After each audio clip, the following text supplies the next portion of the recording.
A girl went to a store just a few minutes away from her house, but she never came back.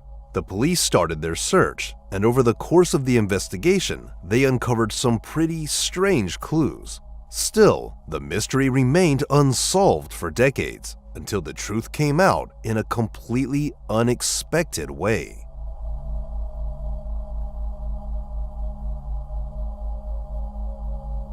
Christy Wesselman was born on April 19, 1970 in Glen Ellen, Illinois. She lived there with her mom, two older brothers, and a sister. Their town was considered one of the safest in the area, and Christy loved spending time outside. She'd spend hours wandering the streets with other kids from the neighborhood. At school, Christy was popular and had a lot of friends. She was actively involved in school life and even got elected as vice president of her class. On top of that, she played volleyball and softball. In the summer of 1985, 15-year-old Christy was taking summer classes at school and spent most of her free time hanging out with friends. On July 21st, Christy came home from school around 3:30 p.m. Right after getting home, she decided to walk to a local store to grab a soda and a chocolate bar for herself and her mom. Her mother expected her back in just a few minutes since the store was close by. But as time went on, it became clear something was wrong, because Christy wasn't coming home. At first, her mom thought she might have run into some friends and gone off with them. Back then, there were no cell phones, so she couldn't check in with Christy and had no choice but to wait. As evening set in, her worry only grew. She called Christy's friends, but none of them had seen her that day. Growing desperate, she headed to the store herself, scanning the streets along the way, but there was no sign of Christy anywhere. Christy's family spent the next several hours searching for her, but when there was still no sign of her by 1:50 a.m., her mother decided to contact the police. Officers quickly joined the search, starting by piecing together Christy's last known movements. First, they spoke with the clerk at the store she'd visited. The man knew Christy well. He lived nearby and had even babysat her when she was younger. He confirmed that Christy had come by around 4 p.m., picked up some chocolate bars, and left. She didn't mention where she was headed, but the clerk noted that she seemed happy and nothing about her behavior struck him as unusual. Police also found a few other witnesses who had seen Christy at the store, but none of them could recall where she went after that. Investigators spoke to all of Christy's friends, considering the possibility that she might have lost track of time while hanging out with some of them. But none of her friends had seen her that day. The police then focused all their resources on the search and began combing through the streets. But by that time, it was already the middle of the night, making the search even more challenging. Despite their determination, there was no trace of Christy. No clues, no leads, nothing. The search continued through the early morning, and by midday, a new group of officers took over. One of them suggested trying to retrace Christy's likely route. He guessed that she had probably taken the shortest path from her house to the store, a shortcut through a nearby field. Back then, there was a large vacant lot with tall grass between the residential area and the store. Walking around it would take quite a bit of time. For adults driving cars, it wasn't an issue, but local kids who frequented the store or the nearby McDonald's always took a shortcut through the field, where a narrow path had been worn into the grass. The detective decided to follow this trail. As he made his way along it, something unusual caught his eye in the grass. Pushing through the overgrowth, he realized it was a human body, and he quickly recognized Christy. He immediately called for backup, and the body was handed over to the medical examiners for further analysis. Forensic specialists combed through the crime scene for any evidence, but their search came up empty. No footprints, no personal belongings, nothing to help explain what had happened. The medical examiners determined that Christy had died from 8 stab wounds. They also found evidence of SA and collected the perpetrator's biological material. But in 1985, DNA testing was still in its infancy and not commonly used in criminal investigations. So, with no way to analyze it, the sample was stored for future use. Christy's mother also helped police piece together another interesting detail. Christy had been wearing a pearl ring on her finger that day. However, the ring was nowhere to be found, neither on her body nor at the crime scene. Detectives concluded that the killer might have taken it and instructed all officers to keep an eye on pawn shops in case the murderer tried to sell it. With no physical evidence to work with, the police focused on finding potential witnesses who might have seen Christie or the killer near the field. They managed to track down several people who had used the same path around the estimated time of the murder, but none of them reported seeing anything suspicious. It was quite weird because Christie's body was just a few yards off the trail, although it was hidden by the tall grass, making it nearly impossible to spot. Investigators also learned that just a few dozen yards from where Christie's body was found, a family had been hosting a barbecue in their backyard. But despite being so close to the scene, none of them remembered hearing or seeing anything out of the ordinary. An employee at a gas station about 60 yards from the field also worked his entire shift that day, but didn't notice anything out of the ordinary. To the police, the situation seemed bizarre. So many people had been near the crime scene, yet no one saw or heard anything. Investigators theorized that the unknown attacker either followed Christie from the store to the field or encountered her on the path. He likely led her just a few yards into the tall grass and killed her, all without making a sound.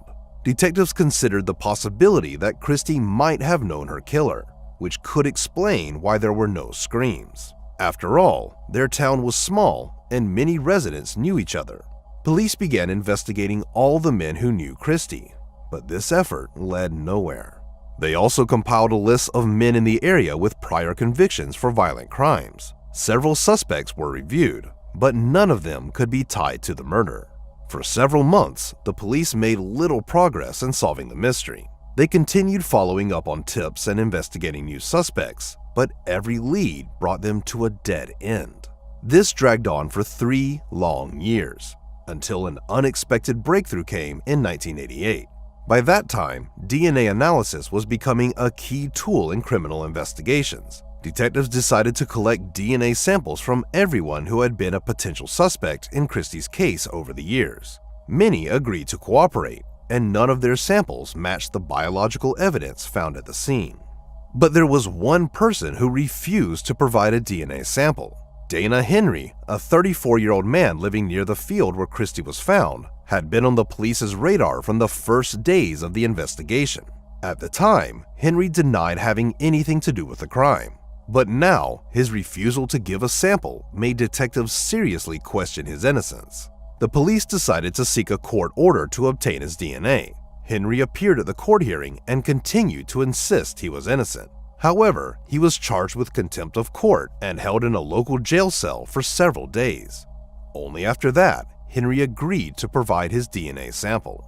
In the end, his DNA didn't match the killer's sample, and Henry was released.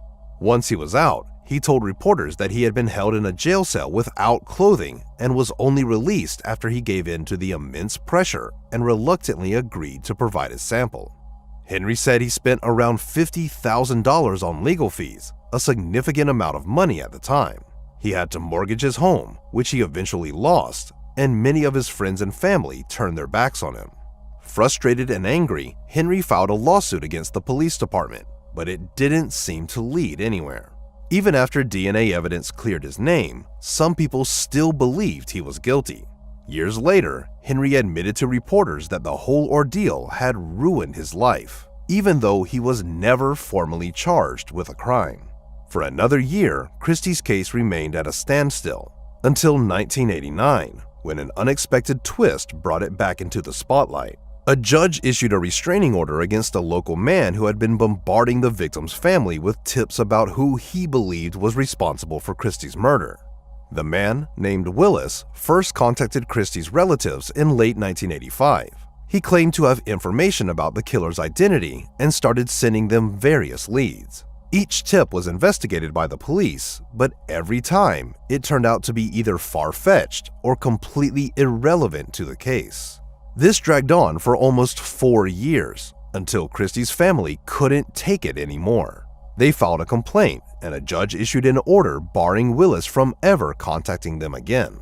Following the restraining order, police decided to investigate Willis himself, but they found no evidence linking him to the crime. In 2000, the killer's DNA was uploaded to the FBI database, but no matches were found. The case remained cold for many years. From time to time, the police revisited it, following up on tips, but they never got any closer to catching the killer. This went on for 3 entire decades. Over the years, the original detectives had all retired or moved on, and Christie's case had been assigned to a new team. Then, in 2015, something completely unexpected happened. One day, they got a notification from the FBI database. The DNA sample from Christie's killer perfectly matched a recently uploaded profile.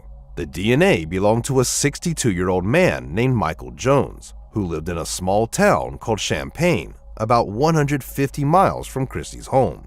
Jones's DNA was added to the database after he was arrested for domestic violence. His wife had reported him to the police, which led to his arrest. According to an Illinois law passed in 2002, anyone suspected of a crime has to provide a DNA sample. Interestingly, the main advocate for this law was the state's attorney from the same county where Christie's murder took place, and this particular unsolved case had been a major factor in his push to get this legislation passed. As soon as the DNA match came through, investigators jumped into action, looking into Michael Jones. The first thing that stood out was that his name had never been mentioned in the case before. He wasn't a suspect, a witness, or even someone remotely connected to the investigation. The detectives simply hadn't known he existed. Michael Jones had a long criminal history. His first run-in with the law came in the mid-70s when he assaulted a woman. But for some unknown reason, he apparently avoided any real consequences. Just a year later, Jones attacked a 27-year-old woman, assaulted her, and left her in a hospital parking lot. When police issued a warrant for his arrest, Michael turned himself in. During his trial, he expressed deep regret for his actions and claimed he had a great respect for the law.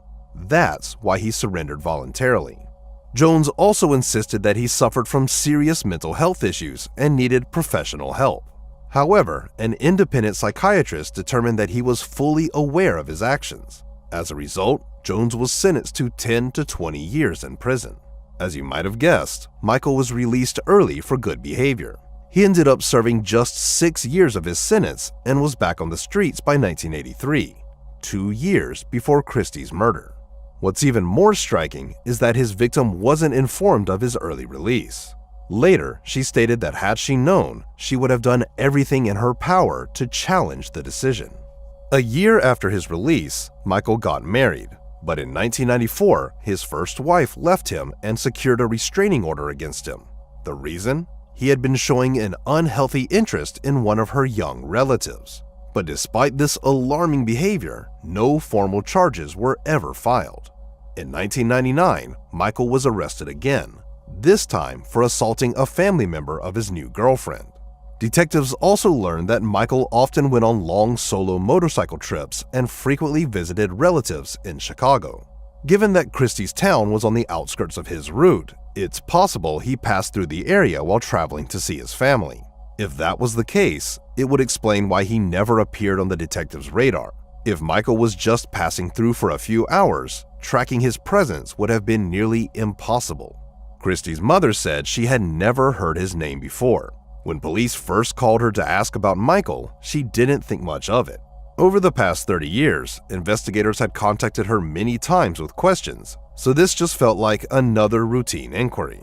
But everything changed when police obtained a fresh DNA sample from Michael while he was in prison and confirmed once and for all that he was the killer. They visited Christie's mother in person to deliver the news. After all these years, the man responsible for her daughter's murder had finally been caught. Before formally charging Michael with Christie's murder, detectives spoke with his ex-girlfriend and uncovered more details about him. She described Michael as someone with a volatile temperament. He could be calm one moment and then suddenly fly into a rage for no apparent reason. She also mentioned that he was obsessed with detective books and crime shows on TV. This information led investigators to suspect that Michael might not just be responsible for Christie's murder, but potentially other unsolved crimes as well. His frequent solo trips, criminal tendencies, and fascination with crime stories hinted that he might have known how to cover his tracks and avoid leaving evidence behind. After building their case against Michael, police officially charged him on September 18, 2015, and Michael denied any involvement in Christie's murder. The case eventually went to court, but the wait dragged on for 3 long years. The trial didn't start until 2018. Prosecutors sought a life sentence, but in the end, Michael decided to plead guilty in exchange for a lighter sentence. As part of the deal, he wasn't required to reveal any details about the crime, but with the DNA evidence, there was no question about his guilt. As a result, the judge sentenced him to 80 years in prison, with the possibility of parole no earlier than 2095. In other words, Michael will likely never walk free again. Christie's family thanked the investigators for finally bringing the case to a close. Christie's mother also expressed her frustration over Michael's early release in 1983. She pointed out that if he had served his full 10-year sentence, he wouldn't have had the chance to attack her daughter, and Christie would still be alive today. Henry, the man initially suspected of the crime, also attended the trial of the real killer. In a later interview, he shared that the accusations had ruined his life, and even decades later, he still hadn't fully recovered. He hoped that seeing justice served would help him heal, but it didn't. Henry also revealed that throughout all these years, no one from the police department ever apologized to him, let alone faced any consequences for the damage they had caused to his life. Share your thoughts on this story in the comments section, and don't forget to press the like button if you enjoyed my video. Thank you for watching.